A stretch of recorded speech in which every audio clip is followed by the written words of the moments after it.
pero may iisa lang na anak ng Diyos. Walang iba kundi yung bugtong niyang anak na si Kristo Jesus na ating Panginoon at Diyos. Okay? Anak ng Diyos, kaya siya ay Diyos, at siya ay kaisa-isang anak ng ating Diyos Ama. Ngayon, lahat ng tao, lahat ng animal kingdom, lahat yan ay hinalang ng Diyos. Okay?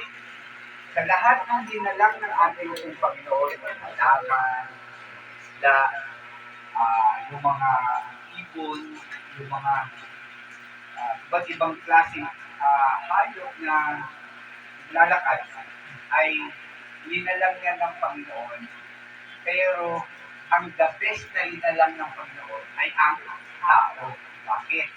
Kasi hinalang ng Diyos ang tao according sa kanyang wangis o according to His own image. According to Genesis chapter 1, verse 27, and God created man and the woman according to His own image. Ibig sabihin, ang tao, nung hinalang ng Diyos, ay ayon sa kanyang wangis. Wala siyang ibang hinalang maliban sa tao na according sa kanyang wangis. Ang mga alaga natin pet, sino may pet dito? Sino may alaga pusa? Pusa o kaya aso. Ayan. Sino may alagang daga? Ayan. Kahit hindi mo alagaan, pumapasok eh, no? Pumapasok sa bahay. Ayan.